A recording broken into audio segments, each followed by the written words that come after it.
कभी ये सोचा है कि दुनिया के कुछ सबसे अमीर लोग अपनी इतनी बड़ी दौलत पर लगभग ना के बराबर टैक्स कैसे देते हैं?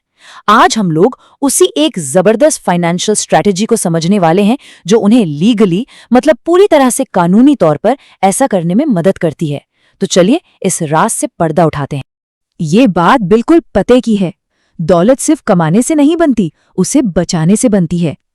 मतलब फोकस सिर्फ इनकम बढ़ाने पर नहीं होता, बल्कि इस पर होता है कि पैसा बाहर कहां से जा रहा है, उसे कैसे रोका जाए। 0.10% ये वॉरेन बफेट की ट्रू टैक्स रेट थी 2014 से 2018 के बीच। इसका मतलब क्या हुआ? मतलब ये कि उनकी दौलत जितनी भी बढ़ी उस पर उन्होंने असल में सिर्फ इतना सा टैक्स दिया। जरा सोचिए, कमाई और टैक्स के बीच का ये फासला कितना बड़ा है। वाकई में हैरान करने वाली बात।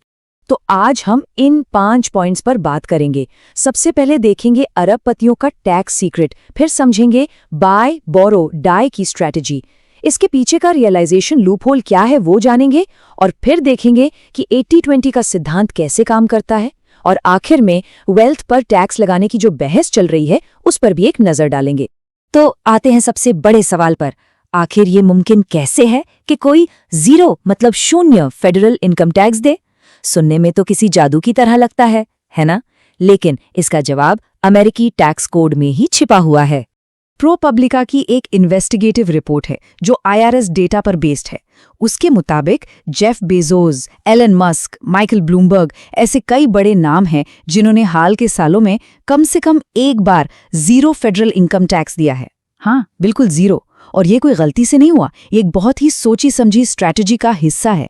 और इसी पावरफुल स्ट्रैटेजी का एक काफी दिलचस्प नाम है बाय बोरो डाई, यानी खरीदो, उधार लो और मर जाओ। चलिए अब एक एक करके इसके हर स्टेप को समझते हैं कि आखिर ये काम कैसे करता है। देखिए, ये प्रोसेस 3 आसान से स्टेप्स में काम करता है। स्टेप 1 बाय, यानी ऐसी चीजें खरीदो जिनकी कीमत वक्त के साथ बढ़े, जैसे कि स्टॉक्स या रियल एस्टेट। स्टेप 2 बोरो, अब उन एसेट्स को बेचो मत, बल्कि उनके बदले में लोन ले लो अपने खर्चे चलाने के लिए, और ये लोन टैक्स फ्री होता है। और सबसे जरूरी स्टेप 3 डाई, जब किसी की मृत्यु हो जाती है तो वो एसेट्स उनके वारिसों को मिलते हैं, और एक खास कानूनी नियम है स्टेप्ड अप बेसिस, जिसकी वजह से उन एसेट्स पर लगने वाला कैपिटल गेन्स टैक्स लगभग खत्म ही हो जाता है। इसे एक रियल लाइफ एग्जाम्पल से समझते हैं। एलन मस्क को ही ले लीजिए। जब वो ट्विटर खरीदना चाह रहे थे तो पैसे के लिए उन्होंने अपने टेस्ला के शेयर बेचे नहीं, बल्कि उन्होंने उन्हीं शेयरों के अगेंस्ट, मतलब उन्हें गिरवी रखकर $12.5 बिलियन का लोन लेने का प्लान बनाया। इस तरह बिना ₹1 का टैक्स दिए उन्हें कैश मिल गया। तो अब सवाल ये है कि ये सब होता कैसे है? वो कौन सी कानूनी बुनियाद है जिस पर ये पूरी बाय बोरो डाई स्ट्रैटेजी खड़ी है?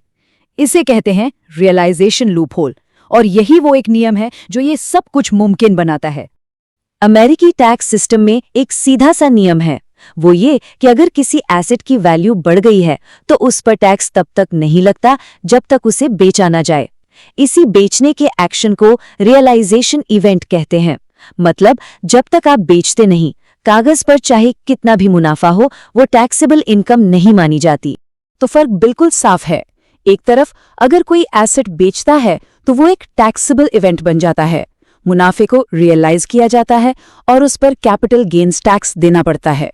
दूसरी तरफ उसी एसेट पर अगर लोन लिया जाए तो वो टैक्सेबल इवेंट नहीं है, क्योंकि लोन से मिला पैसा इनकम नहीं माना जाता और इसलिए उस कैश पर कोई टैक्स नहीं लगता। और हाँ, ये कोई नई तरकीब नहीं है। ये समझना जरूरी है कि लोन से मिला पैसा इनकम नहीं है। ये बातों कोर्ट्स ने दशकों पहले ही तय कर दी थी। वुडसम एसोसिएट्स बनाम कमिश्नर जैसे केसेस में ये सिद्धांत स्थापित हो चुका है। तो ये अमेरिकन टैक्स कोड का एक बहुत पुराना और सेटल्ड प्रिंसिपल है। तो यहाँ एक पैटर्न दिखता है।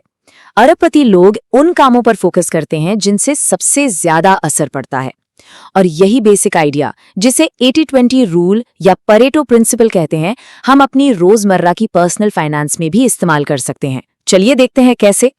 तो सवाल ये है कि हाई इम्पैक्ट एक्शन पर फोकस करने का ये जो तरीका है, ये पर्सनल फाइनेंस में कैसे लागू होता है? अरबपति तो टैक्स कम करने के लिए सबसे असरदार तरीकों पर ध्यान देते हैं।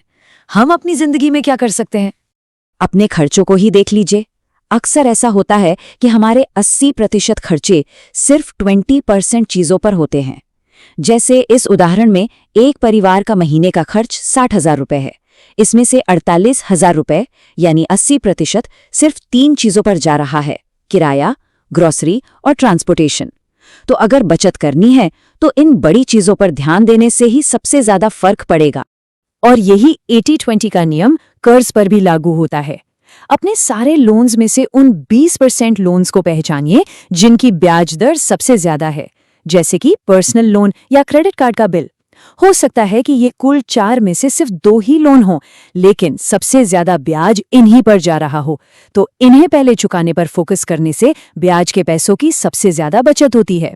चलिए अब वापस अपने मेन टॉपिक पर आते हैं।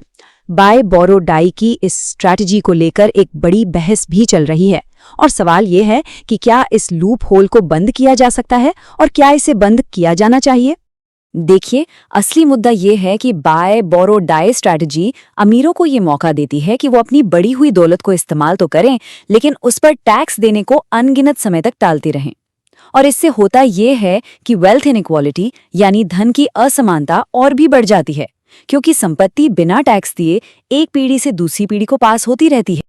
अब इस प्रॉब्लम को ठीक करने के लिए कई तरह के सुझाव दिए जाते हैं, जैसे वेल्थ टैक्स लगाना या मार्क टू मार्केट टैक्स। लेकिन हर सुझाव के साथ कुछ मुश्किलें जुड़ी हैं। कुछ पर कानूनी सवाल उठते हैं तो कुछ पॉलिटिकली इतने अनपॉपुलर हैं कि उन्हें लागू करना मुश्किल है। यहाँ तक कि स्टेप्ड अप बेसिस को हटाने का भी अक्सर लोग विरोध करते हैं। लेकिन एक अलग आइडिया भी है जो कुछ लीगल स्कॉलर्स ने दिया है। उनका कहना है कि क्यों ना एसेट्स की बढ़ी हुई कीमत पर लोन लेने को ही एक रियलाइजेशन इवेंट मान लिया जाए। मतलब जब कोई अपनी बढ़ी हुई दौलत पर उधार ले तो उसी उधार वाले स्टेप पर टैक्स लगा दिया जाए। ये सीधे इस स्ट्रैटेजी के दिल पर वार करने जैसा होगा। और यहीं पर आकर हम इस पूरी बहस के सबसे बुनियादी सवाल पर पहुंचते हैं, क्या किसी की अरबों की दौलत पर टैक्स फ्री उधार लेने को भी एक तरह की इनकम माना जाना चाहिए? ये एक ऐसा सवाल है जिस पर पॉलिसी मेकर्स और समाज हम सबको सोचने की जरूरत है।